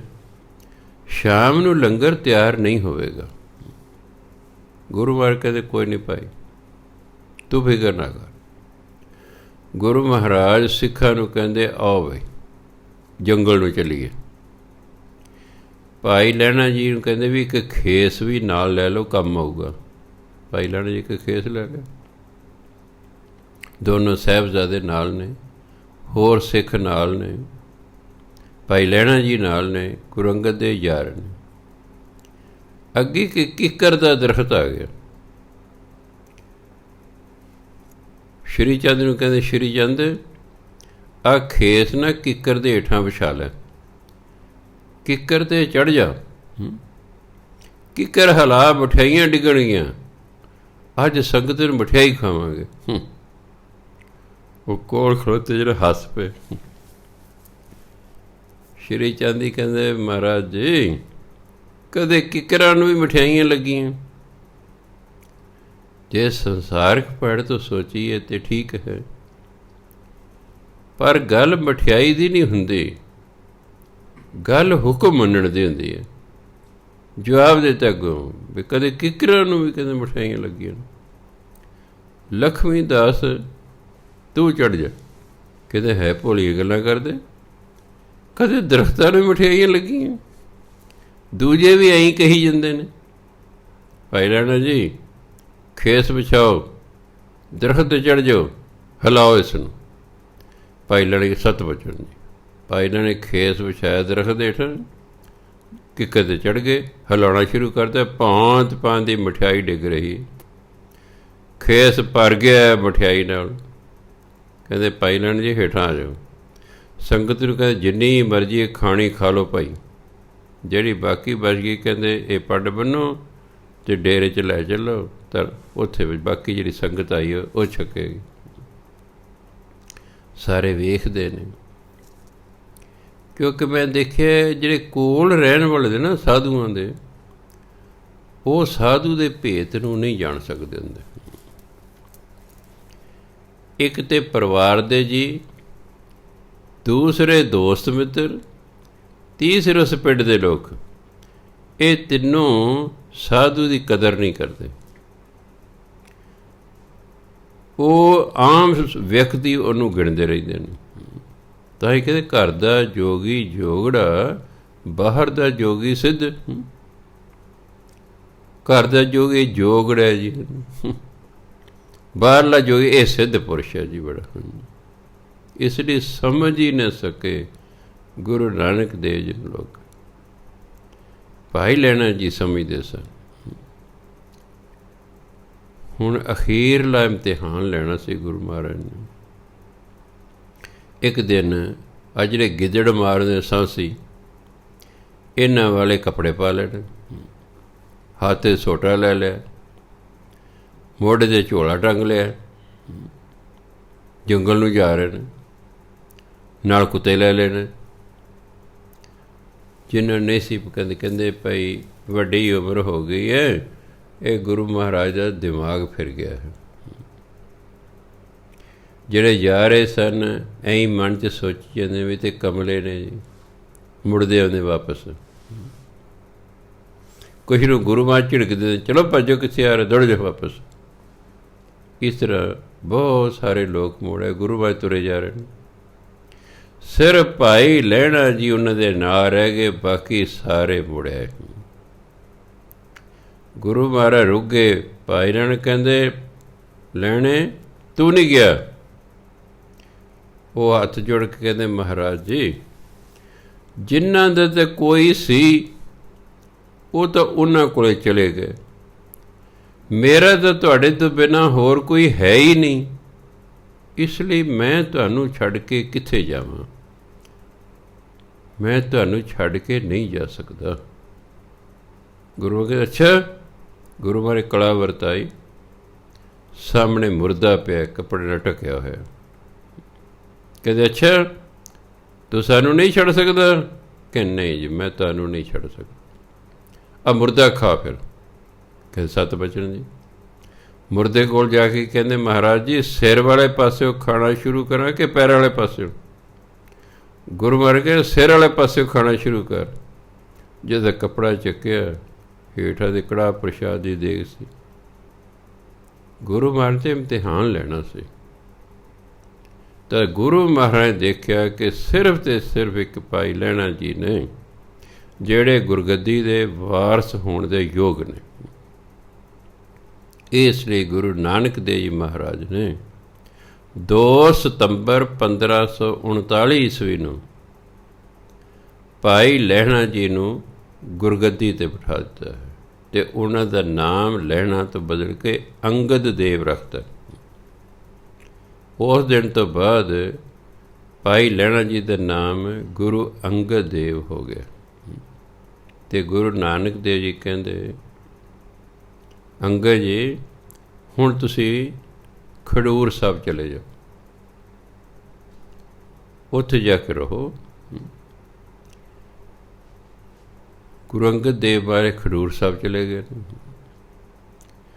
ਹੁਣ ਗੁਰੂ ਅੰਗਦ ਦੇਵ ਮਹਾਰਾਜ ਸੋਚਿਆ ਵੀ ਕਿਸੇ ਕੌਮ ਦਾ ਇੱਕ ਸਮੇਂ ਇੱਕੋ ਹੀ ਗੁਰੂ ਹੋ ਸਕਦਾ, ਅਤੇ ਗੁਰੂ ਨਾਨਕ ਦੇਵ ਜੀ ਜੇ ਜਿਉਂਦੇ ਨੇ ਉਹ ਵੀ ਗੁਰੂ ਨੇ, ਅਤੇ ਉਹਨੇ ਮੈਨੂੰ ਵੀ ਗੁਰੂ ਬਣਾਤਾ। 2 ਗੁਰੂ ਨਹੀਂ ਹੋ ਸਕਦੇ ਇੱਕੋ ਸਮੇਂ ਕਿਸੇ ਕੌਮ ਦੇ। ਇਸ ਲਈ ਗੁਰੂ ਅੰਗਦ ਦੇਵ ਜੀ ਮਹਾਰਾਜ ਖਡੂਰ ਸਾਹਿਬ ਜਾ ਕੇ ਇੱਕ ਘਰ ਦੇ ਵਿੱਚ ਰਹਿਣ ਲੱਗ ਪਏ ਨੇ। ਉਹ ਕਮਰਾ ਆਲੇ ਦੁਆਲੇ ਬੰਦ ਕਰ ਦਿੱਤਾ ਗਿਆ ਤਾਂ ਜੋ ਕਿਸੇ ਨੂੰ ਪਤਾ ਹੀ ਨਹੀਂ ਲੱਗੇ ਕਿ ਮੈਂ ਇੱਥੇ ਰਹਿਣਾ। ਕੁਝ ਦਿਨਾਂ ਬਾਅਦ ਗੁਰੂ ਨਾਨਕ ਦੇਵ ਜੀ ਮਹਾਰਾਜ ਜੋਤੀ ਜੋਤ ਸਮਾ ਗਏ। ਹੁਣ ਸੰਗਤ ਖਡੂਰ ਸਾਹਿਬ ਗਈ, ਉੱਥੇ ਪਤਾ ਨਹੀਂ ਲੱਗ ਰਿਹਾ ਬਈ ਗੁਰੂ ਮਹਾਰਾਜ ਕਿਸ ਦੇ ਘਰ ਨੇ। ਸੰਗਤ ਨੂੰ ਪਤਾ ਸੀ ਕਿ ਬਾਬਾ ਬੁੱਢਾ ਜੀ ਦੀ ਦਿਵ ਦ੍ਰਿਸ਼ਟੀ ਖੁੱਲ੍ਹੀ ਹੋਈ ਹੈ, ਕਿਉਂਕਿ ਗੁਰੂ ਨਾਨਕ ਦੇਵ ਨੇ ਬਾਬਾ ਬੁੱਢੇ ਨੂੰ ਕਿਹਾ ਸੀ, ਬਾਬਾ ਜੀ ਅਸੀਂ ਤੁਹਾਡੀ ਅੱਖਾਂ ਤੋਂ ਕਦੇ ਓਹਲੇ ਨਹੀਂ ਹੋਵਾਂਗੇ। ਇਸ ਲਈ ਸੰਗਤ ਬਾਬਾ ਬੁੱਢਾ ਜੀ ਕੋਲ ਚਲੀ ਗਈ ਵੀ ਗੁਰੂ ਅੰਗਦ ਦੇਵ ਜੀ ਮਹਾਰਾਜ ਤਾਂ ਲੱਭ ਨਹੀਂ ਰਹੇ ਕਿੱਥੇ ਨੇ, ਅਤੇ ਸੰਗਤ ਨੇ ਦਰਸ਼ਨ ਕਰਨੇ ਮਿਲਣੇ। ਬਾਬਾ ਬੁੱਢਾ ਸੰਗਤ ਲੈ ਕੇ ਤੁਰ ਪਏ।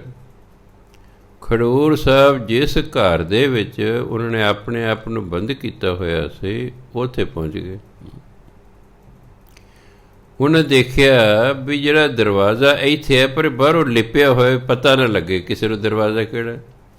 ਉਹਨਾਂ ਨੇ ਖੁਰਪਾ ਲਿਆ ਅਤੇ ਉਹ ਅੱਗੋਂ ਮਿੱਟੀ ਹਟਾਤੀ ਦਰਵਾਜ਼ੇ ਤੋਂ, ਅਤੇ ਦਰਵਾਜ਼ਾ ਖੜਕਾਇਆ ਵੀ ਮਹਾਰਾਜ ਜੀ ਸੰਗਤ ਬਹੁਤ ਬੇਬਲ ਹੈ, ਆਪ ਜੀ ਬਾਹਰ ਨਿਕਲੋ, ਸੰਗਤ ਨੂੰ ਦਰਸ਼ਨ ਦਿਓ।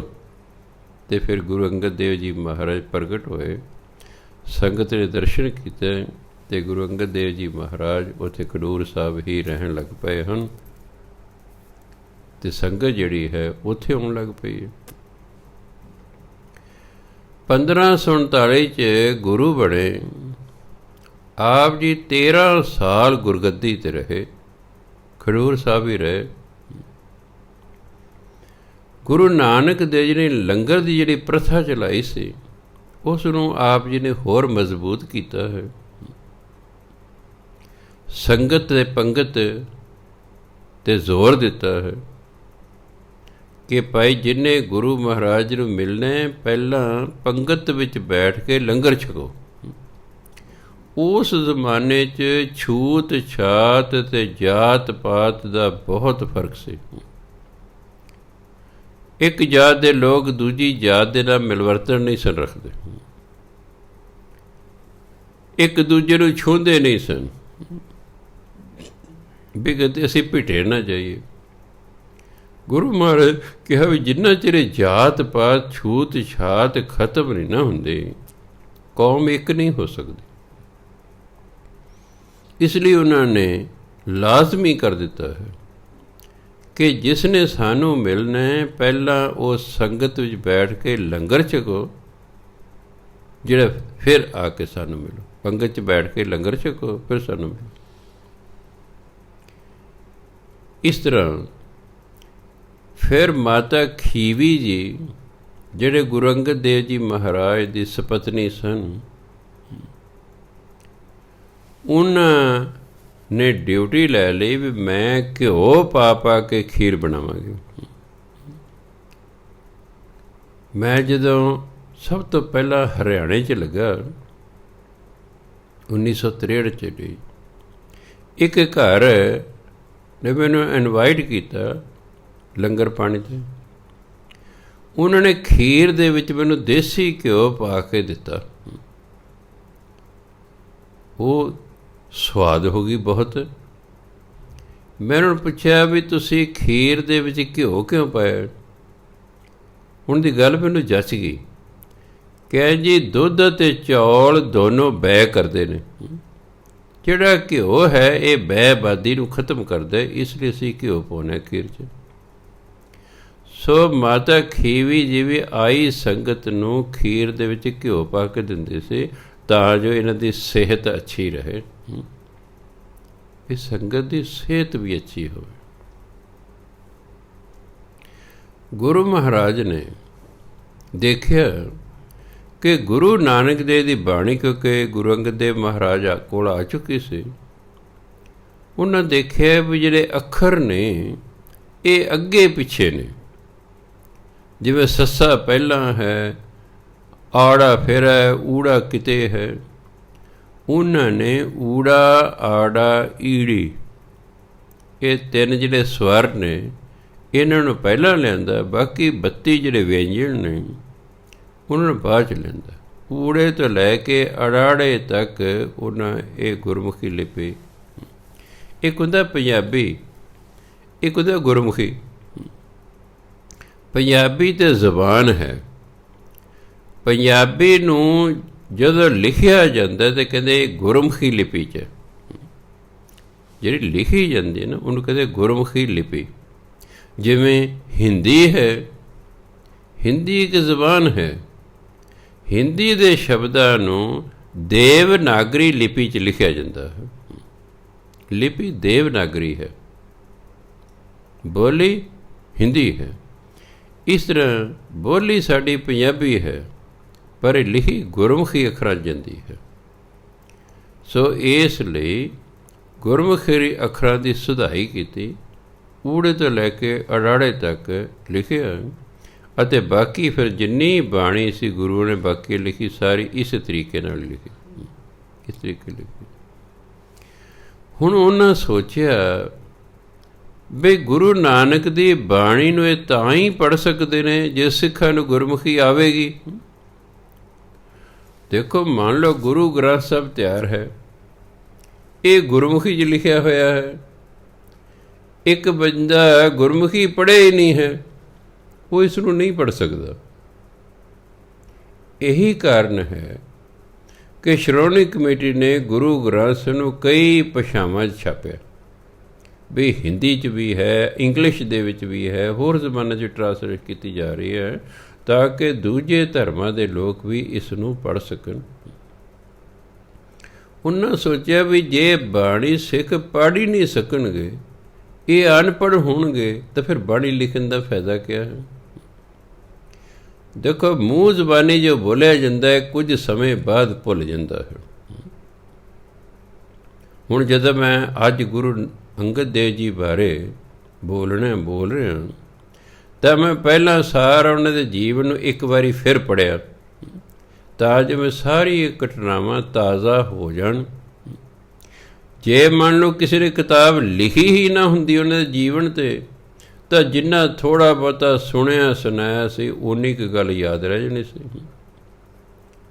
ਹੁਣ ਬਾਣੀ ਲਿਖੀ ਜਾ ਰਹੀ ਸੀ ਤਾਂ ਬਾਣੀ ਨੂੰ ਪੜ੍ਹਨ ਵਾਲੇ ਵੀ ਤਾਂ ਅੱਗੇ ਚਾਹੀਦੇ ਨੇ। ਇਸ ਲਈ ਗੁਰੂ ਮਹਾਰਾਜ ਨੇ ਕੁਝ 94 ਸਿੱਖਾਂ ਨੂੰ ਗੁਰਮੁਖੀ ਸਿਖਾਈ, ਪੜ੍ਹਨੀ ਅਤੇ ਲਿਖਣੀ। ਫਿਰ ਉਹਨਾਂ ਗੁਰਸਿੱਖਾਂ ਦੀ ਡਿਊਟੀ ਲਾਈ ਕਿ ਤੁਸੀਂ ਅੱਗੇ ਗੁਰਮੁਖੀ ਸਿਖਾਓ ਅਤੇ ਪੜ੍ਹਾਓ। ਗੁਰੂ ਅੰਗਦ ਦੇਵ ਜੀ ਮਹਾਰਾਜ ਨੇ ਪਹਿਲਾ ਬਾਲ ਉਪਦੇਸ਼ ਸ਼ੁਰੂ ਕੀਤਾ ਬੱਚਿਆਂ ਲਈ, ਆਪ ਲਿਖਿਆ। ਆ ਛੋਟੇ ਬੱਚੇ ਲਈ ਹੁੰਦੇ ਨਾ ਸ਼ੁਰੂ ਊੜਾ ਊਠ, ਆੜਾ ਅੱਖ ਬਣਾਈ ਹੁੰਦੇ ਨਾਲ, ਈੜੀ ਇੰਜਨ, ਸੱਸਾ ਸੱਪ, ਬੱਚੇ ਬੋਲ ਸਕਣ। ਇਸ ਤਰ੍ਹਾਂ ਉਹਨਾਂ ਨੇ, ਉਹਦਾ ਨਾਂ ਸੀ ਬਾਲ ਉਪਦੇਸ਼, ਉਹ ਲਿਖਿਆ। ਤਾਂ ਜੋ ਬੱਚੇ ਵੀ ਗੁਰਮੁਖੀ ਪੜ੍ਹ ਸਕਣ,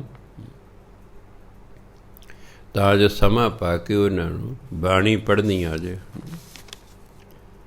ਹੁਣ ਦੇਖੋ, ਚਲੋ ਉਦੋਂ ਤੇ ਬਾਣੀ ਉਸੇ ਸਮੇਂ ਦੀ ਸੀ, ਕੋਈ ਸਮਝਾਉਣ ਦੀ ਲੋੜ ਨਹੀਂ ਸੀ, ਸਮਝ ਆ ਰਹੀ ਹੁੰਦੀ ਸੀ।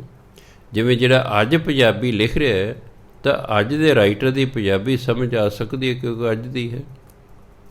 ਹੁਣ ਇਹੀ ਜਿਹੜੀ ਗੁਰਮੁਖੀ ਗੁਰਬਾਣੀ ਦੀ ਹੈ, ਅੱਜ ਦੀ ਸਾਡੀ ਪੰਜਾਬੀ ਉਹ 500 ਸਾਲ ਵਾਲੀ ਨਹੀਂ ਰਹੀ।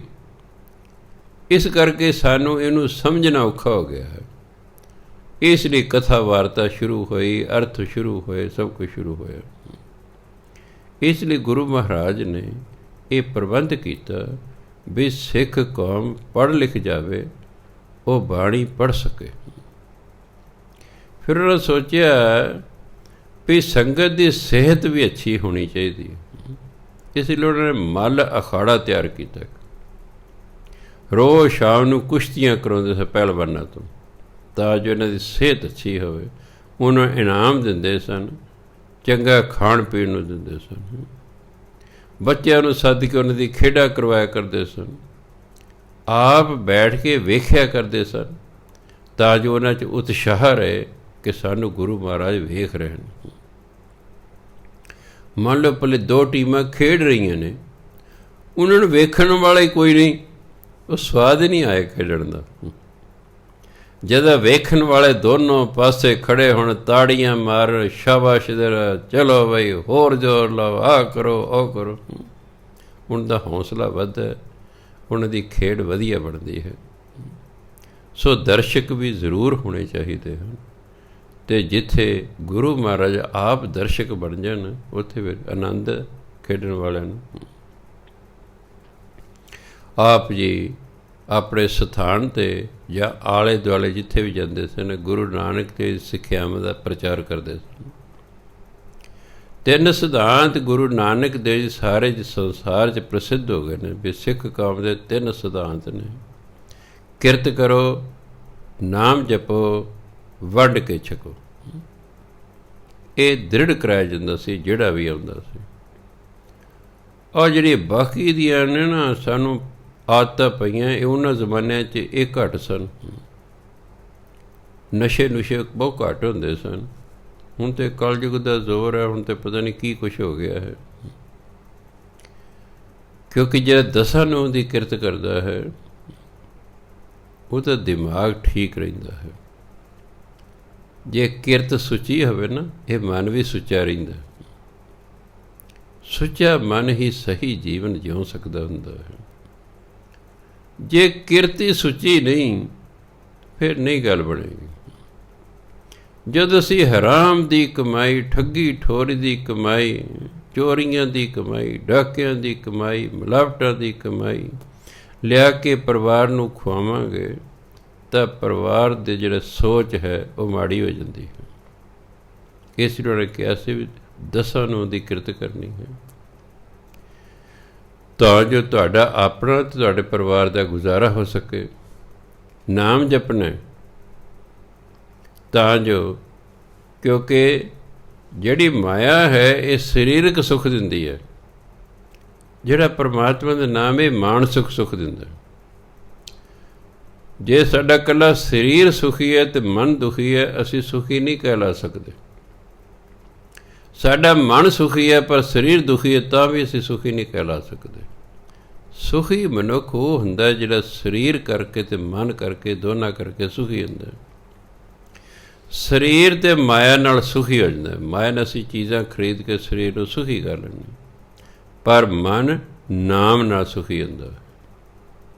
ਮਨ ਦੀ ਖੁਰਾਕ ਪਰਮਾਤਮਾ ਦਾ ਨਾਮ ਹੈ। ਇਸ ਲਈ ਗੁਰੂ ਮਹਾਰਾਜ ਕਿਹਾ ਭਾਈ ਨਾਮ ਜਪਣਾ।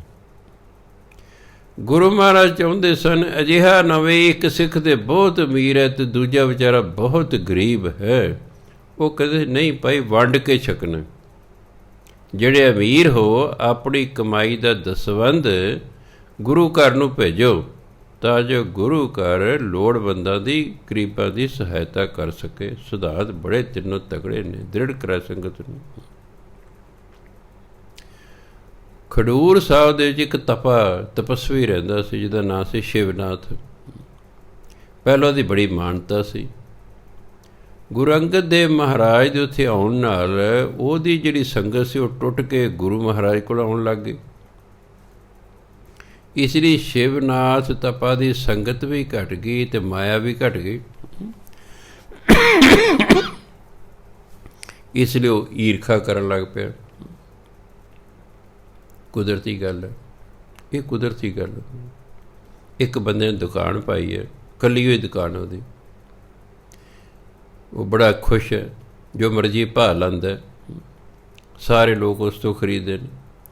ਇੱਕ ਬੰਦਾ ਉਹਦੇ ਨਾਲ ਆ ਕੇ ਹੋਰ ਦੁਕਾਨ ਖੋਲ੍ਹ ਲੈਂਦਾ। ਕੁਦਰਤੀ ਗੱਲ, ਗਾਹਕ ਤਾਂ ਉਨੇ ਹੀ ਨੇ, ਉਹਦੇ ਗਾਹਕ ਟੁੱਟ ਕੇ ਕੁਝ ਉਹ ਦੂਜੀ ਦੁਕਾਨ 'ਤੇ ਚਲੇ ਜਾਣਗੇ। ਸੋ ਪਹਿਲੇ ਦੁਕਾਨਦਾਰ ਨੂੰ ਤਕਲੀਫ ਹੋਵੇਗੀ, ਇਹ ਆਇਆ ਤਾਂ ਮੇਰੇ ਗਾਹਕ ਟੁੱਟਣ, ਅੰਦਰ ਖਾਤੇ ਉਹਨਾਂ ਦੀ ਲੱਗਣੀ ਸ਼ੁਰੂ ਹੋ ਜਾਂਦੀ ਹੈ।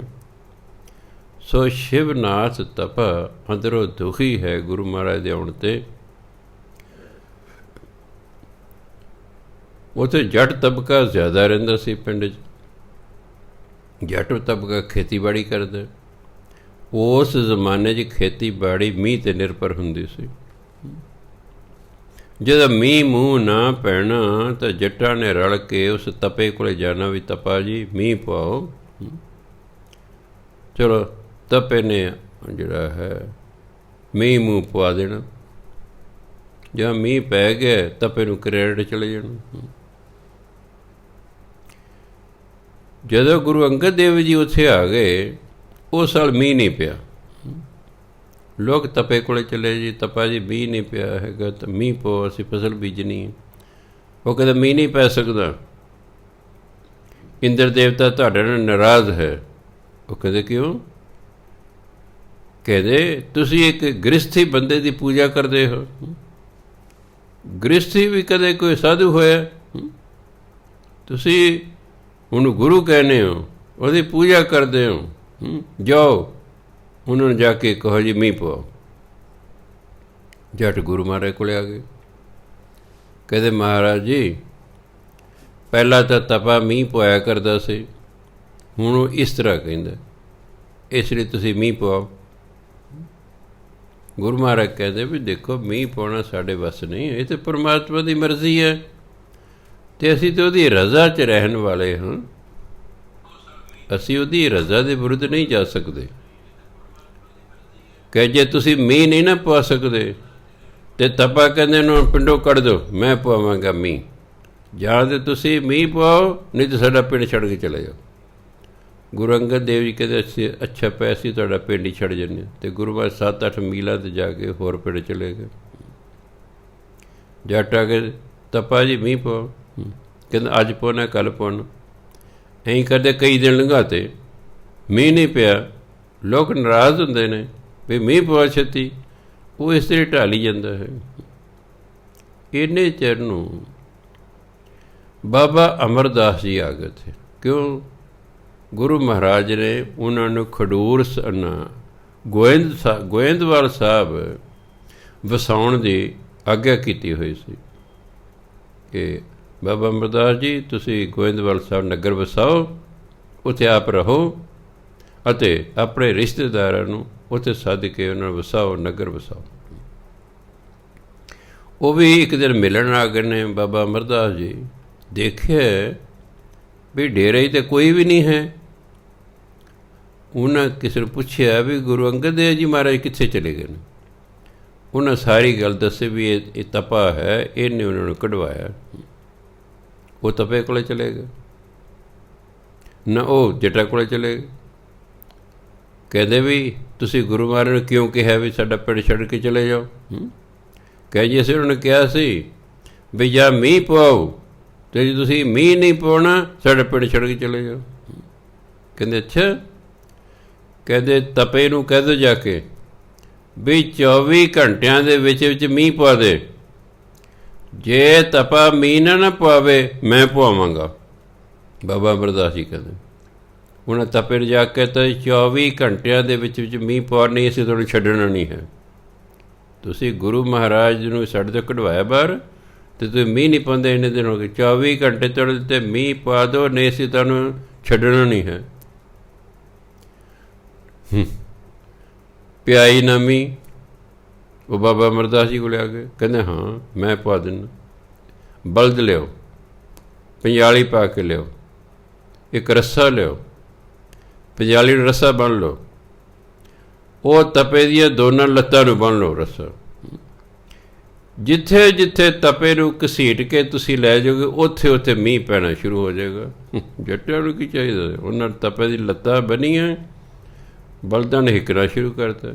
ਜਿੱਧਰ ਜਿੱਧਰ ਨੂੰ ਲਈ ਜਾਂਦੇ ਉੱਧਰ ਉੱਧਰ ਹੀ ਮੀਂਹ ਪਈ ਜਾਂਦਾ, ਉੱਧਰ ਉੱਧਰ ਹੀ ਮੀਂਹ ਪਈ ਜਾਂਦਾ। ਹੁਣ ਇੱਕ ਰਗੜਿਆ ਹੋਇਆ ਬੰਦਾ ਕਿੰਨੀ ਕੁ ਦੇਰ ਜਿਉ ਸਕਦਾ? ਤਪਾ ਕੋਈ ਸਮੇਂ ਬਾਅਦ ਮਰ ਗਿਆ, ਮੀਂਹ ਪੈ ਰਿਹਾ। ਫਿਰ ਬਾਬਾ ਅਮਰਦਾਸ ਨੇ ਕਿਹਾ, ਮੂਰਖੋ ਤੁਸੀਂ ਬਹੁਤ ਭਾਰੀ ਗਲਤੀ ਕੀਤੀ, ਜਾਓ ਗੁਰੂ ਮਹਾਰਾਜ ਤੋਂ ਮਾਫੀ ਮੰਗ ਕੇ ਨਾ ਵਾਪਸ ਲੈ ਕੇ ਆਓ। ਅਤੇ ਉਹ ਫਿਰ ਗਏ ਅਤੇ ਗੁਰੂ ਮਹਾਰਾਜ ਵਾਪਸ ਆ ਗਏ। ਜਦ ਗੁਰੂ ਮਹਾਰਾਜ ਪਤਾ ਲੱਗਾ ਵੀ ਬਾਬਾ ਅਮਰਦਾਸ ਨੇ ਮੀਂਹ ਪਾਇਆ, ਗੁਰੂ ਮਹਾਰਾਜ ਨਾਰਾਜ਼ ਹੋ ਗਏ ਵੀ ਇਹ ਤੂੰ ਕੀ ਕੀਤਾ? ਕਹਿੰਦੇ ਮਹਾਰਾਜ ਜੀ ਮੈਂ ਤੁਹਾਡੇ ਤੋਂ ਮਾਫੀ ਮੰਗਦਾ ਇਸ ਗੱਲ ਦੀ, ਪਰ ਉਂਝ ਇਹਨਾਂ ਨੇ ਠੀਕ ਨਹੀਂ ਸੀ ਹੋਣਾ। ਜੇ ਇਸ ਤਰ੍ਹਾਂ ਮੈਂ ਨਾ ਕਰਦਾ ਨਾ, ਇਹਨਾਂ ਨੇ ਇਸ ਤਪੇ ਨੇ ਠੀਕ ਨਹੀਂ ਹੋਣਾ ਸੀ ਅਤੇ ਲੋਕਾਂ ਨੇ ਮੰਨਣਾ ਨਹੀਂ ਸੀ ਸਾਨੂੰ। ਇਸੇ ਤੈਨੂੰ ਮੈਂ ਜੋ ਕਰ ਸਕਦਾ ਸੀ ਕਰਤਾ, ਮੈਨੂੰ ਮਾਫ ਕਰੋ। ਚਲੋ ਰਹਿਣ ਲੱਗ ਪਏ। 1540 ਈਸਵੀ ਆ ਗਈ ਹੈ। ਉਸ ਵੇਲੇ ਹਮਾਯੂੰ ਦਾ ਰਾਜ ਸੀ ਸਾਰੇ ਪਾਸੇ, ਬਾਬਰ ਦਾ ਪੁੱਤਰ ਸੀ ਹਮਾਯੂੰ। 1540 ਦੇ ਵਿੱਚ ਸ਼ੇਰ ਸ਼ਾਹ ਸੂਰੀ ਜਿਹੜਾ ਦੱਖਣੀ ਭਾਰਤ ਦਾ ਸੀ, ਉਹਨੇ ਹਮਾਯੂੰ 'ਤੇ ਹਮਲਾ ਕਰਤਾ। ਹਮਾਯੂੰ ਚੌਸਾ ਦੇ ਮੈਦਾਨ, ਚੌਸਾ ਜਿਹੜਾ ਹੈ ਯੂਪੀ ਦੇ ਇੱਕ ਜ਼ਿਲ੍ਹਾ ਬਕਸਰ, ਜਿਹੜਾ ਕਿ ਬਿਹਾਰ ਅਤੇ ਯੂਪੀ ਦੇ ਬਾਰਡਰ 'ਤੇ ਹੈ, ਉੱਥੇ ਚੌਸਾ ਨਗਰ ਹੈ। ਉੱਥੇ ਲੜਾਈ ਹੋਈ ਸੀ ਸ਼ੇਰ ਸ਼ਾਹ ਸੂਰੀ ਅਤੇ ਹਮਾਯੂੰ ਦੀ। ਹਮਾਯੂੰ ਹਾਰ ਗਿਆ ਹੈ, ਸ਼ੇਰ ਸ਼ਾਹ ਸੂਰੀ ਦੇ ਮਗਰ ਲੱਗਿਆ ਅਤੇ ਹਮਾਯੂੰ ਅੱਗੇ ਗਿਆ। ਹਮਾਯੂੰ ਖਡੂਰ ਸਾਹਿਬ ਦੇ ਕੋਲ ਆ ਗਿਆ ਹੈ। ਉਹਨੂੰ ਪਤਾ ਲੱਗਾ ਕਿ ਇੱਥੇ ਗੁਰੂ ਨਾਨਕ ਦੇਵ ਜੀ ਗੱਦੀ 'ਤੇ ਗੁਰੂ ਅੰਗਦ ਦੇਵ ਜੀ ਰਹਿੰਦੇ। ਉਹਨੇ ਕਿਹਾ ਚਲੋ ਵੀ ਸਾਧੂ ਨਾ ਰੇਖ 'ਚ ਮੇਖ ਮਾਰ ਦਿੰਦੇ ਨੇ, ਮੈਂ ਉਹਨਾਂ ਕੋਲ ਜਾਣਾ, ਉਹਨਾਂ ਤੋਂ ਆਸ਼ੀਰਵਾਦ ਲੈਣਾ, ਸ਼ਾਇਦ ਰਾਜ ਮਿਲ ਜੇ। ਉਹ ਸਿਆਣੇ ਕਹਿੰਦੇ ਰੱਸੀ ਸੜ ਜਾਂਦੀ ਹੈ ਪਰ ਵੱਟ ਰਹਿੰਦੇ ਨੇ, ਵੱਟ ਰਹਿੰਦੇ ਨੇ। ਹਮਾਯੂੰ ਹਾਰ ਗਿਆ ਹੈ, ਹੁਣ ਰਾਜਾ ਨਹੀਂ ਰਿਹਾ, ਪਰ ਉਹ ਰਾਜੇ ਵਾਲੀ ਆਕੜ ਜੇ ਅੰਦਰ ਹੀ ਹੈ ਵੀ ਮੈਂ ਰਾਜਾ। ਇਹ ਨਹੀਂ ਤੂੰ ਹਾਰ ਹੀ ਗਿਆ, ਹੁਣ ਤੂੰ ਕਦਾ ਰਾਜਾ? ਆਕੜ ਉਸ ਤਰ੍ਹਾਂ। ਉਹਨੇ ਸੋਚਿਆ ਵੀ ਗੁਰੂ ਮਹਾਰਾਜ ਮੇਰੇ ਗਿਆ ਖੜ੍ਹੇ ਹੋਣਗੇ, ਮੇਰਾ ਸਤਿਕਾਰ ਕਰਨਗੇ ਬੜਾ। ਜਦੋਂ ਉੱਥੇ ਆਇਆ ਗੁਰੂ ਮਹਾਰਾਜ ਅੱਖਾਂ ਬੰਦ ਕਰਕੇ ਬੈਠੇ ਨੇ। ਹਮਾਯੂੰ ਕਿੰਨੀ ਦੇਰ ਖੜ੍ਹਾ ਰਿਹਾ ਅਤੇ ਗੁੱਸੇ 'ਚ ਆ ਗਿਆ ਵੀ ਹੈ ਮੈਂ ਰਾਜਾ ਹਾਂ ਅਤੇ ਇਹ ਸਾਧੂ ਮੇਰੇ ਸਤਿਕਾਰ 'ਚ ਖੜ੍ਹਾ ਨਹੀਂ ਹੋਇਆ। ਉਹਨੇ ਮਿਆਨ 'ਚੋਂ ਤਲਵਾਰ ਕੱਢ ਲਈ ਵੀ ਮੈਂ ਗੁਰੂ ਮਹਾਰਾਜ ਦੇ ਗਲ ਵੜ ਦੇਣਾ। ਜਦੋਂ ਤਲਵਾਰ ਬਾਹਰ ਕਿਹੜੇ ਲੱਗਾ ਨਾ ਮਾਰਨ, ਗੁਰੂ ਮਹਾਰਾਜ ਨੇ ਅੱਖਾਂ ਖੋਲ੍ਹੀਆਂ, ਕਹਿੰਦੇ ਹਮਾਯੂੰ ਇਹ ਤਲਵਾਰ ਸ਼ੇਰ ਸ਼ਾਹ ਸੂਰੀ ਦੇ ਵਿਰੁੱਧ ਕਿਉਂ ਨਾ ਚੱਲੀ, ਇਹ ਸਾਧੂਆਂ ਦੇ ਚਲਾਉਣੀ ਹੈ। ਸ਼ਰਮਿੰਦਾ ਹੋ ਗਿਆ, ਤਲਵਾਰ ਹੇਠਾਂ ਰੱਖ ਕੇ ਮੁਆਫੀਆਂ ਮੰਗਦਾ ਹੈ। ਮੁਆਫੀ ਮੰਗਦਾ ਅਤੇ ਨਾਲੇ ਬੇਨਤੀ ਕਰਦਾ ਜੀ ਵੀ ਮੈਨੂੰ ਰਾਜ ਦਿਲਾ ਦਿਓ ਦੁਬਾਰਾ। ਗੁਰੂ ਮਹਾਰਾਜ ਕਹਿੰਦੇ ਹਮਾਯੂੰ ਜੇ ਤੂੰ ਗੁਰੂ ਨਾਨਕ ਦੇਵ ਦੀ ਗੱਦੀ 'ਤੇ ਤਲਵਾਰ ਨਾ ਚੱਕੀ ਹੁੰਦੀ ਤੈਨੂੰ ਰਾਜ ਅਸੀਂ ਛੇਤੀ ਦਿਲਾ ਦੇਣਾ ਸੀ, ਪਰ ਜਾ ਤੈਨੂੰ 15 ਸਾਲਾਂ ਬਾਅਦ ਰਾਜ ਮਿਲੇਗਾ। ਤੇ 1540 ਤੋਂ ਬਾਅਦ ਫਿਰ 15 ਸਾਲ ਹਮਾਯੂ ਅਫਗਾਨਿਸਤਾਨ 'ਚ ਹੀ ਰਿਹਾ। 1555 ਈਸਵੀ ਦੇ ਵਿੱਚ ਦੁਬਾਰਾ ਹਿੰਦੁਸਤਾਨ ਦਾ ਹਮਾਯੂ ਰਾਜਾ ਬਣਿਆ। ਐਂ ਹੀ ਉੱਤੇ ਖਡੂਰ ਸਾਹਿਬ ਦੇ ਵਿੱਚ ਹੋਰ ਜੋਗੀ ਵੀ ਰਹਿੰਦੇ ਸਨ, ਉਹ ਵੀ ਗੁਰੂ ਮਹਾਰਾਜ ਦੇ ਨਾਲ ਅੰਦਰ ਖਾਤੇ ਜਿਹੜਾ ਹੈ ਲੱਗਦੇ ਸਨ। ਉੱਥੇ ਇੱਕ ਜੱਟ ਰਹਿੰਦਾ ਸੀ ਸ਼ਰਾਬੀ ਕਬਾਬੀ, ਉਹਦਾ ਨਾਂ ਸੀ ਮਲੂਕਾ। ਜੋਗੀਆਂ ਨੇ ਉਹਨੂੰ ਸ਼ਰਾਬ ਦੀ ਬੋਤਲ ਦੇ ਦੇਣੀ ਕਿ ਲੈ ਸ਼ਰਾਬ ਪੀ, ਕੋਠੇ 'ਤੇ ਚੜ੍ਹ ਜਾ ਅਤੇ ਗੁਰੂ ਮਹਾਰਾਜ ਨੂੰ ਗਾਲਾਂ ਕੱਢ, ਅਵਾ ਤਬਾ ਬੋਲ, ਇਹ ਆਪੇ ਇੱਥੋਂ ਚਲੇ ਜਾਣਗੇ। ਉਹਨੇ ਸ਼ਰਾਬ ਪੀ ਲੈਣੀ, ਕੋਠੇ 'ਤੇ ਚੜ੍ਹ ਕੇ ਅਵਾ ਤਬਾ ਗੁਰੂ ਮਹਾਰਾਜ ਦੇ ਵਿਰੁੱਧ ਬੋਲਣਾ ਸ਼ੁਰੂ ਕਰ ਦੇਣਾ। ਸਿੱਖਾਂ ਨੇ ਆ ਕੇ ਦੱਸਿਆ ਜੀ ਇੱਥੇ ਇੱਕ ਮਲੂਕਾ ਜੱਟ ਹੈ, ਉਹ ਸ਼ਰਾਬ ਪੀ ਕੇ ਜੋਗੀ ਉਹਨੂੰ ਚੱਕ ਦਿੰਦੇ ਨੇ, ਸ਼ਰਾਬ ਦੀ ਬੋਤਲ ਦੇ ਦਿੰਦੇ ਨੇ, ਉਹ ਸ਼ਰਾਬ ਪੀ ਕੇ ਤੁਹਾਨੂੰ ਗਾਲਾਂ ਕੱਢਦੇ। ਕਹਿੰਦੇ ਕੋਈ ਨਹੀਂ ਭਾਈ, ਉਹਨਾਂ ਨੂੰ ਆਪਣਾ ਕੰਮ ਕਰਨਾ ਕਰੀ ਜਾਣਦੇ। ਇੱਕ ਦਿਨ ਐਂ ਹੀ ਸ਼ਰਾਬ ਪੀ ਕੇ ਗਾਲਾਂ ਕੱਢ ਰਿਹਾ ਹੈ, ਅਵਾ ਤਬਾ ਬੋਲ ਰਿਹਾ ਹੈ। ਐਸਾ ਚੱਕਰ ਮਿਰਗੀ ਦਾ ਦੌਰਾ ਪਿਆ, ਸਿਰ ਪਰ ਨੇ ਧਰਤੀ ਤੇ ਆ ਕੇ ਵਜਿਆ ਛੱਤ ਤੋਂ, ਨਾਲ ਦੀ ਨਾਲ ਮਰ ਗਿਆ। ਕਈ ਮੂਰਖ ਲੋਕ ਹੁੰਦੇ ਨੇ। ਨਸ਼ਾ ਕੋਈ ਵੀ ਮੈਂ ਦੇਖਿਆ ਹੈ, ਇਹ ਸਿੱਧਾ ਦਿਮਾਗ 'ਤੇ ਅਸਰ ਜਾ ਕੇ ਕਰਦਾ ਹੈ। ਫਿਰ ਗੁਰਬਾਣੀ ਕਹਿੰਦੇ ਜਿਹੜਾ ਸ਼ਰਾਬ ਪੀ ਲੈ, ਸ਼ਰਾਬੀ ਬੰਦਾ ਆਪਣਾ ਪਰਾਇਆ ਨਾ ਪਛਾਣੇ, ਖਸਮੋਂ ਧੱਕੇ ਖਾਏ। ਸ਼ਰਾਬੀ ਬੰਦੇ ਨੂੰ ਆਪਣੇ ਪਰਾਏ ਦੀ ਪਹਿਚਾਣ ਹੀ ਨਹੀਂ ਰਹਿੰਦੀ। ਉਹ ਸ਼ਰਾਬ ਦੇ ਨਸ਼ੇ 'ਚ ਕੁਕਰਮ ਵੀ ਕਰ ਸਕਦਾ ਹੈ। ਇਸ ਲਈ ਸਿੱਖ ਨੂੰ ਕਿਹਾ ਤੂੰ ਹਰ ਪ੍ਰਕਾਰ ਦੇ ਨਸ਼ੇ ਤੋਂ ਬਚ ਕੇ ਰਹਿਣਾ ਹੈ। ਪਰ ਦੁੱਖ ਦੀ ਗੱਲ ਹੈ ਕਿ ਸਿੱਖ ਬੇਅੰਤ ਜਿਹੜੇ ਨੇ ਇਹ ਸ਼ਰਾਬਾਂ ਪੀਂਦੇ ਨੇ ਔਰ ਕਈ ਤਰ੍ਹਾਂ ਦੇ ਨਸ਼ੇ ਕਰਦੇ ਨੇ। ਬੜਾ ਦੁੱਖ ਹੁੰਦਾ ਹੈ ਕਿ ਪਤਾ ਨਹੀਂ ਅਸੀਂ ਬਾਣੀ ਪੜ੍ਹਦੇ ਹੀ ਨਹੀਂ ਜਾਂ ਗੱਲ ਮੰਨਦੇ ਹੀ ਨਹੀਂ ਹੈਗੇ। ਇਹ ਤਾਂ ਹੁਣ ਉਹਨਾਂ ਨੂੰ ਪਤਾ ਹੋਵੇ ਜਿਹੜੇ ਨਸ਼ੇ ਕਰਨ ਵਾਲੇ ਹਨ।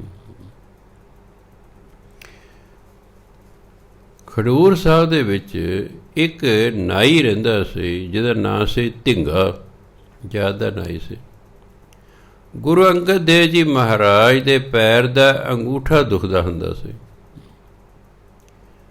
ਸ਼ਾਮ ਨੂੰ ਰੋਟੀ ਪਾਣੀ ਤੋਂ ਬਾਅਦ ਜਦੋਂ ਗੁਰੂਆਂ ਨੇ ਲੇਟਣਾ ਹੁੰਦਾ ਸੀ, ਉਹ ਜਿਹੜਾ ਸੀ ਭਾਈ ਢਿੰਗਾ ਜੋ ਜਾਤ ਦਾ ਨਾਈ ਸੀ, ਉਹ ਆ ਕੇ ਗੁਰੂ ਮਹਾਰਾਜ ਦਾ ਅੰਗੂਠਾ ਘੁੱਟਿਆ ਕਰਦਾ ਸੀ। ਉਹਨਾਂ ਚਿਰ ਘੁੱਟਦਾ ਰਹਿੰਦਾ ਸੀ ਜਿੰਨਾ ਚਿਰ ਗੁਰੂ ਮਹਾਰਾਜ ਅੱਖਾਂ ਨਹੀਂ ਸੀ ਬੰਦ ਕਰ ਲੈਂਦੇ। ਫਿਰ ਉਹ ਸੋਚਦੇ ਹੁਣ ਗੁਰੂ ਮਹਾਰਾਜ ਨੀਂਦ ਆ ਗਈ ਹੈ, ਉਹ ਘੁੱਟਣਾ ਬੰਦ ਕਰ ਦਿੰਦਾ ਸੀ। ਇੱਕ ਦਿਨ ਉਸ ਨੇ ਰਾਤ ਨੂੰ ਚੌਧਰੀ ਦੇ ਘਰ ਜਾ ਕੇ ਵਿਆਹ ਲਈ ਸਾਰਾ ਸਮਾਨ ਤਿਆਰ ਕਰਨਾ, ਦਾਲਾਂ ਸਬਜ਼ੀਆਂ ਬਣਾਉਣੀਆਂ ਨੇ, ਕਿਉਂਕਿ ਸਵੇਰੇ ਜਿਹੜਾ ਹੈ ਫੰਕਸ਼ਨ ਹੈ। ਉੱਧਰੋਂ ਉਹਨੇ ਸੋਚਿਆ ਗੁਰੂ ਮਹਾਰਾਜ ਦਾ ਅੰਗੂਠਾ ਘੁੱਟ ਕੇ ਨਾ ਜਦੋਂ ਗੁਰੂ ਮਹਾਰਾਜ ਜੀ ਅੱਖਾਂ ਬੰਦ ਕਰ ਲੈ ਮੈਂ ਚਲੇ ਜਾਵਾਂਗਾ, ਉੱਥੇ ਸਾਰੀ ਰਾਤ ਕੰਮ ਕਰਦਾ ਰਹਾਂਗਾ, ਦਾਲਾਂ ਸਬਜ਼ੀਆਂ ਤਿਆਰ ਕਰ ਦਾਂਗਾ। ਗੁਰੂ ਮਹਾਰਾਜ ਨੇ ਕੋਈ ਭਾਣਾ ਵਰਤਾਇਆ, ਗੁਰੂ ਮਹਾਰਾਜ ਅੱਖਾਂ ਹੀ ਨਹੀਂ ਬੰਦ ਕੀਤੀਆਂ। ਅੰਮ੍ਰਿਤ ਵੇਲਾ ਹੋ ਗਿਆ, ਉਹ ਘੁੱਟਦਾ ਰਿਹਾ ਹੈ। ਗੁਰੂ ਮਹਾਰਾਜ ਝੂਠੀ ਮੋਟੀ ਅੱਖਾਂ ਬੰਦ ਕਰ ਲਈਆਂ। ਭਾਈ ਢਿੰਗਾ ਉੱਠਿਆ, ਹੁਣ ਡਰ ਵੀ ਰਿਹਾ ਵੀ ਹਾਲੇ ਤਾਂ ਮੈਨੂੰ ਕੁੱਟਣ ਮਾਰਨਗੇ, ਗਾਲਾਂ ਕੱਢਣਗੇ ਵੀ ਹੈਂ ਵੀ ਤੂੰ ਚੀਜ਼ਾਂ ਨਹੀਂ ਤਿਆਰ ਕੀਤੀਆਂ ਹੈਗੀਆਂ, ਉੱਧਰ ਪ੍ਰਾਹੁਣੇ ਆਉਣ ਵਾਲੇ ਹਨ। ਉਹ ਡਰਦਾ ਹੋਇਆ ਵਿਚਾਰਾ ਉਸ ਘਰ 'ਚ ਗਿਆ। ਅੱਗੋਂ ਉਹ ਜਿਹੜਾ ਚੌਧਰੀ ਸੀ ਉਹ ਕਹਿੰਦਾ ਢਿੰਗੇ ਤੂੰ ਹੁਣੇ ਤਾਂ ਗਿਆ, ਤੂੰ ਫੇਰ ਆ ਗਿਆ, ਕੀ ਗੱਲ? ਉਹ ਕਹਿੰਦਾ ਮਹਾਰਾਜ ਜੀ ਮੈਂ ਤਾਂ ਆਇਆ ਹੀ ਨਹੀਂ। ਉਹ ਕਹਿੰਦਾ ਨਾ ਆਹ ਦੇਖ ਪਤੀਲਾ ਢੱਕਣ ਚੱਕ ਚੱਕ, ਆਹ ਸਾਰੀਆਂ ਚੀਜ਼ਾਂ ਤੂੰ ਸਾਰੀ ਰਾਤ ਬਣਾਉਂਦਾ ਰਿਹਾ ਹੈ। ਅਤੇ ਭਾਈ ਢਿੰਗੇ ਨੇ ਸੋਚਿਆ ਵੀ ਓਹੋ ਇਹ ਤਾਂ ਮੇਰੀ ਥਾਂ 'ਤੇ ਗੁਰੂ ਮਹਾਰਾਜ ਹੀ ਆ ਕੇ ਸਾਰਾ ਕੁਝ ਬਣਾ ਗਏ ਹਨ।